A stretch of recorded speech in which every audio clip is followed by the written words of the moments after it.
الحمد لله وكفى وسلام على عباده الذين اصطفى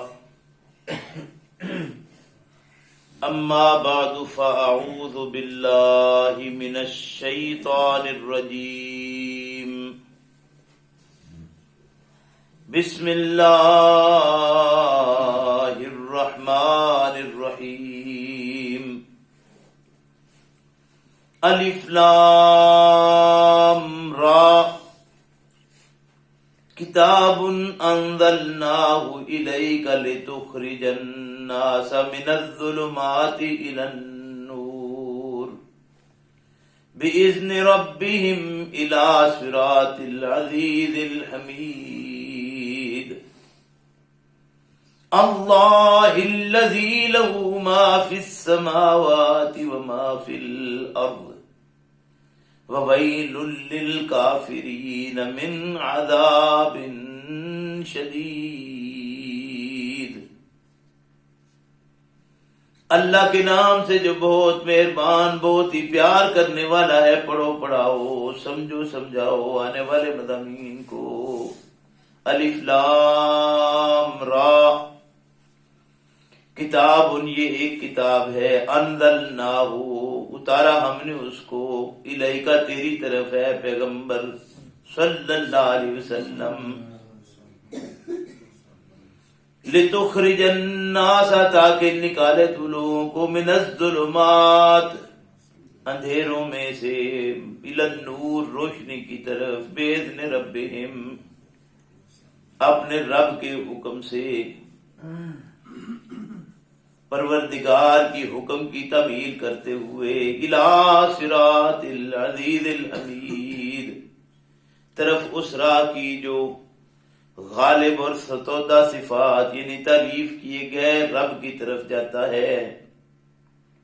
اللہ وہ اللہ کی ذات ہے، الذی وہ ذات، لہو ما فی السماوات اسی کے لیے ہے جو آسمانوں میں ہے، وما فی الارض اور جو زمین میں ہے، وویل للکافرین اور ہلاکت ہے منکرین کے لیے، من عذاب شدید سخت عذاب کی خرابی۔ سبحان ربک رب العزت عما یصفون وسلام علی المرسلین والحمد للہ رب العالمین۔ میرے محترم بزرگوں بھائیوں، آج کے سبق میں 13ویں پارے سے سورہ ابراہیم کا آغاز، 2 آیات کریمات آپ کے سامنے تلاوت کر کے ترجمہ کیا ہے۔ اللہ رب کریم سے دعا ہے کہ اللہ ہم سب کو قرآن کریم کو صحیح معنوں میں سمجھنے کی توفیق عطا فرمائے۔ یہ اللہ کی کتاب ہے اور اس کے بھیجے جانے کا جو مقصد ہے وہ اس نے خود وضاحت کر دی ہے اس کی کہ کیوں بھیجا گیا ہے۔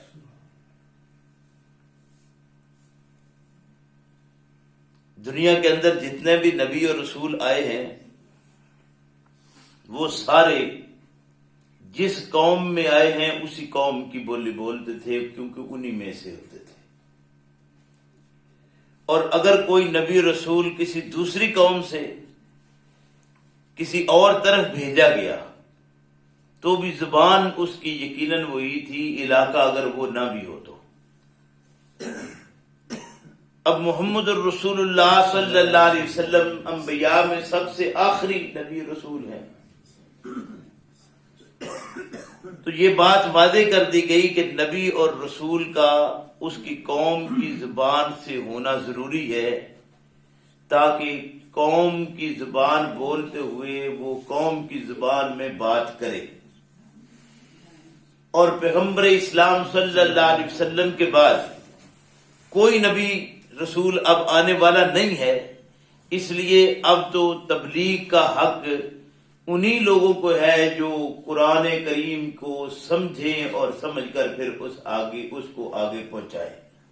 تو ظاہر ہے کہ ہر علاقے میں جس زبان کو لوگ بولنے والے ہیں ان پر لازم ہے، ان پر فرض ہے کہ وہ قرآن کریم کو اپنی زبان میں سمجھے اور اپنی زبان میں سمجھ کر پھر لوگوں تک اپنی زبان میں، یعنی جس قوم میں وہ ہیں، جس کی وہ زبان بولتے ہیں، اسی میں اس زبان کے اندر اس قرآن کریم کو بیان کریں تاکہ قرآن کے مطابق تفہیمات ہو سکیں۔ اللہ ارشاد فرماتے ہیں کہ الف لام را یہ حروف مقطعات ہے، اور حروف مقطعات کے متعلق حقیقت تو اللہ ہی جانتا ہے یہ کٹوے حروف کیوں ہیں، لیکن عموماً یہ بات کہی جاتی ہے کہ یہ ایسے ہے جیسے کسی دور انسان ہو تو اس کو آواز دی جائے متنبہ کرنے کے لیے، جیسے ہمارے ہاں آواز دی جاتی ہے نی وے او، یعنی آواز نکالی جاتی ہے جس کا کوئی مقصد مفہوم اس کے سوا نہیں ہوتا کہ جس تک یہ آواز پہنچے گی وہ ذرا متنبہ ہو جائے کہ کوئی مجھے پکار رہا ہے۔ تو یہاں فرمایا الف لام را، گویا متنبہ کیا گیا ہے کہ آگے آنے والا مضمون ذرا تفہیم والا ہے، اس لیے ذرا مخاطبین جو ہیں وہ متوجہ ہو جائیں۔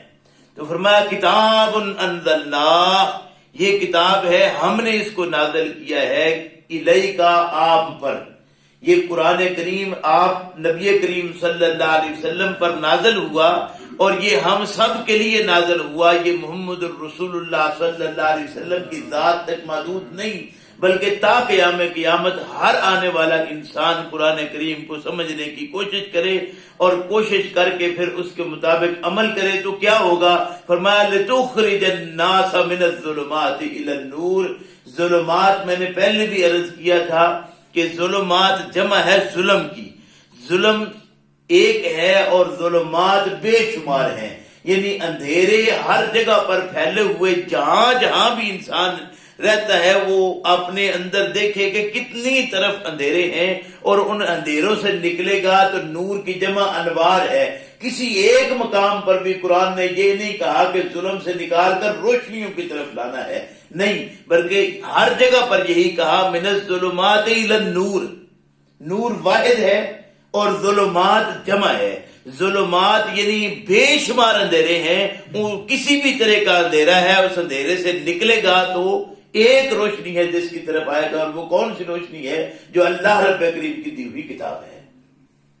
من الظلمات الی النور باذن ربہم، اپنے رب کے حکم سے۔ گویا رب کا یہ حکم ہے کہ لوگوں کو ان کی زبان میں بات کر کے قرآن کریم کی تفہیمات دے کر قرآن کی طرف لایا جائے۔ یہ محمد الرسول اللہ صلی اللہ علیہ وسلم پر بھی فرض تھا، اور نبی کریم صلی اللہ علیہ وسلم کے بعد آنے والے ہر آدمی پر لازم ہے کہ وہ قرآن سیکھے اور سکھائے، کیونکہ قرآن نے دوسرے مقام پر واضح کیا ان الذی فرض علیک القرآن، قرآن تجھ پر اللہ رب کریم نے فرض کیا ہے، لازم کر دیا ہے، یعنی اس کے بغیر آپ کی زندگی گزری ہوئی کامیاب زندگی ہو ہی نہیں سکتی۔ اس لیے لازم ہے کہ اللہ کی کتاب کی طرف رجحان کیجئے۔ کیا کرے گی؟ لِتُخْرِجَ النَّاسَ مِنَ الظُّلُمَاتِ إِلَى النُّورِ بِإِذْنِ رَبِّهِمْ، اپنے رب کے حکم سے لوگوں کو ظلمات سے نکال کر روشنی کی طرف لائیے، إِلَى صِرَاطِ الْعَزِيزِ الْحَمِيدِ، اس راہ کی طرف یہ لے جائے گی جو اللہ رب کریم کی راہ ہے، یعنی اس غالب کی طرف جانے والی جو تعریف کیا گیا ہے، جس کے لیے ساری تعریفات ہیں، جتنی حمدیں ہیں، جتنی ستائشیں ہیں، وہ اس اللہ رب کریم کے لیے ہیں، اور یہ راہ وہ ہے جو آپ کو اس اللہ کی طرف لے جانے والی ہے۔ پھر وہ اللہ کی بھی فرما دیا، وہ اللہ کون سی ذات ہے؟ اللہ، اللہ الذی وہ ذات ہے، لہو ما فی السماوات وما فی الارض، زمین و آسمان میں جو کچھ بھی ہے وہ سارا اسی اللہ کا ہے، اسی نے بنایا ہے، اسی کی تخلیق کردہ ہے، اسی کا یہ سارا کائنات کا نظام چلایا ہوا ہے۔ کائنات میں کوئی دوسرا اور نہیں جس نے اس نظام میں سے بنانے میں کوئی حصہ داری رکھی ہو یا بعد میں چلانے میں کوئی اس کی حصہ داری ہو۔ کائنات کے اندر جتنے بھی آئے، جیسے زمین و آسمان میں جو کچھ بھی ہے وہ ساری اللہ کی تخلیق ہے، اللہ کی مخلوق ہے، ایسے ہی آنے والا ہر انسان اللہ رب کریم کی مخلوق ہے، اور خالق اور مخلوق ایک نہ تھے، نہ ہو سکتے ہیں، نہ ہونے کی کوئی صورت ہے۔ خالق خالق ہے، مخلوق مخلوق ہے، اور انبیاء سارے کے سارے مخلوق تھے، کوئی نبی بھی خالق نہیں ہے۔ محمد الرسول اللہ صلی اللہ علیہ وسلم کا مقام بہت بلند، اس میں کوئی شک نہیں ہے کہ آپ کے مقام پر کوئی نہیں، لیکن اس کے متعلق بھی یہی کہا گیا بعد از خدا، بعد از خدا ہے۔ نبی کریم صلی اللہ علیہ وسلم کا مقام بہت بلند لیکن خدا کے بعد ہے۔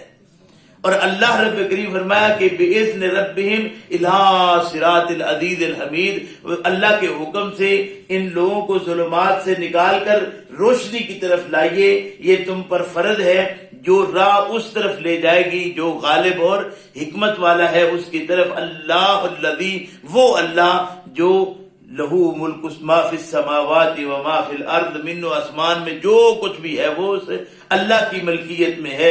وویل للکافرین من عذاب شدید، ہلاکت ہے منکرین کے لیے، سخت خرابی ہے منکرین کے لیے۔ کون سی خرابی ہے؟ عذاب شدید، ان کے لیے زبردست عذاب تیار کیا ہوا ہے۔ جو اس سے انکار کرے اس کے لیے زبردست قسم کا عذاب تیار ہے، سخت قسم کا عذاب تیار ہے۔ آگے اللہ رب کریم نے اس کی بھی وضاحت فرما دی کہ وہ کون لوگ ہیں جو منکر ہیں۔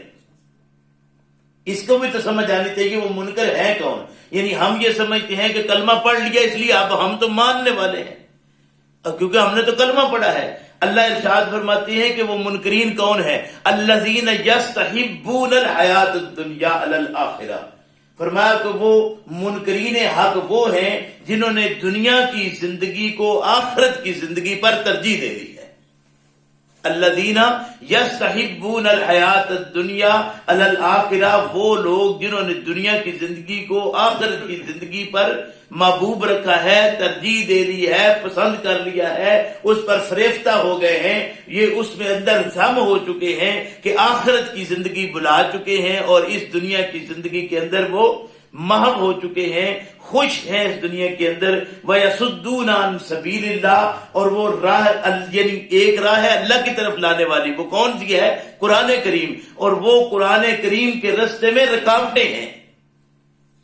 الذین یہ آیت نمبر 3 ہے اسی آیت، یہ سورہ ابراہیم کی، فرمایا الذین یستحبون الحیات الدنیا علی الآخرہ، وہ لوگ جنہوں نے دنیا کی زندگی کو آخرت پر ترجیح دی، دنیا کی زندگی میں فریفتہ ہوئے۔ وَيَصُدُّونَ عَن سَبِيلِ اللَّهِ، اور قرآن کی راہ میں انہوں نے رکاوٹیں کھڑی کی ہیں۔ فرمایا وَيَبْغُونَهَا عِوَجًا، اور اس میں کجیاں تلاش کرتے ہیں، ہر وقت اسی تلاش میں رہتے ہیں کہ قرآن کہاں مبہم ہے۔ قرآن کہتا ہے تفصیل لکل ہے، وہ کہتے ہیں 60 سے زیادہ مقامات ایسے ہیں قرآن میں جو مبہم پڑے ہوئے ہیں، یعنی اللہ کو پتہ ہی نہیں چلا کہ کہاں کہاں ابہام رکھ دیا ہے۔ انا للہ و انا الیہ راجعون، اور بڑے بڑے علامے کہاں کہاں سے چلتے ہیں اور کتنا کتنا سفر کر کے کتنا کتنا مال وصول کر کے وہ بات کیا کرتے ہیں کہ 60 سے زیادہ مقامات قرآن میں یہ اللہ کو پتہ چلا، نہ رسول کو پتہ چلا، انہیں پتہ چلا ہے۔ انا للہ و انا الیہ راجعون، فرمایا وَيَصُدُّونَ عَن سَبِيلِ اللَّهِ وَيَبْغُونَهَا عِوَجًا، اس میں وہ کجیاں تلاش کرتے ہیں۔ فرمایا اولئک فی ضلال بعید، یاد رکھیے یہی لوگ ہیں جو دور کی گمراہی میں پڑے ہیں۔ یہ اپنے آپ کو علماء کی صف میں شامل کرتے ہیں، اور العلماء ورثۃ الانبیاء کے یہ پیغام پڑھتے ہیں۔ یہ وارث انبیاء نہیں ہیں، یہ دشمن انبیاء ہیں، اور یہ وہ بھیڑے ہیں جو زمانے میں یہ لیبل لگا کر، یہ شکلیں بنا کر، یہ سلسلہ تیار کر کے اللہ رب کریم کی کتاب کے اندر وہ رکاوٹیں کھڑی کرنے کے لیے ہر وقت تیار بیٹھے ہیں۔ اللہ مجھے آپ کو سمجھ کی توفیق عطا فرمائے کہ ہم بالکل مختصر صحیح لیکن کم سے کم یہ تو اللہ کا شکر ادا کریں کہ ہم اللہ کی کتاب کو سنتے ہیں، سناتے ہیں، پڑھتے ہیں، پڑھاتے ہیں، کچھ نہ کچھ اس طرف اپنا طبیعت کو لاتے ہیں۔ اللہ ہم سب کو توفیق دے کہ یہ رمضان گزرنے کے بعد بھی ہم قرآن کریم کو سمجھتے رہیں اور سمجھ کر اس کے مطابق اپنی زندگی بناتے رہیں، تاکہ آخرت کی زندگی ہماری کامیاب زندگی ہو، اللہ کی طرف جو صحیح رستہ جانے والا ہے اس رستے پر ہم گامزن ہوں اور اس دنیا سے جائیں۔ ربنا لا تزغ قلوبنا بعد إذ هديتنا وهب لنا من لدنك رحمة إنك أنت الوهاب۔ الحمد لله رب العالمين والصلاة والسلام على رسوله الكريم۔ اللهم صل على محمد وعلى آل محمد كما صليت على إبراهيم وعلى آل إبراهيم إنك حميد مجيد۔ اللهم بارك على محمد وعلى آل محمد كما باركت على إبراهيم وعلى آل إبراهيم إنك حميد مجيد۔ ربنا لا تزغ قلوبنا بعد إذ هديتنا وهب لنا من لدنك رحمة إنك أنت الوهاب حسب الباس رب الناس واشف أنت شافي لا شفاء إلا شفاؤك شفاء لا یغادر سقما. یا اللہ بیماروں کو صحت عطا فرما. یا اللہ جو ضرورت مند ہے ان کی ضرورتیں پوری فرما. یا اللہ جو حاجت مند ہے ان کی حاجات تو ہی پورے کر سکتا ہے, حاجات پوری فرما. یا اللہ ہمیں مانگنے کا ڈھنگ نہیں, تو ہمیں اپنی رحمت سے عطا فرما. یا اللہ جیسے یہ پورا جسم ہمیں دیا, یا اللہ جس کائنات کے اندر کتنے کتنے حصے ہمیں دیے, کون کون سی نعمتیں ہمیں دی, اللہ جس طرح وہ تو نے اپنی مہربانی سے عطا کی, اللہ یہ تیری نعمت جو قرآن ہے یہ بھی اپنی مہربانی سے ہمیں عطا فرما. ہمارے لیے اس کے اوپر چلنا آسان فرما, اللہ اس کے مطابق زندگی بسر کرنا آسان فرما. ربنا تقبل منا انك انت السميع العليم وتب علينا انك انت التواب الرحيم. سبحان ربك رب العزة عما يصفون وسلام على المرسلين والحمد لله رب العالمين. آمين.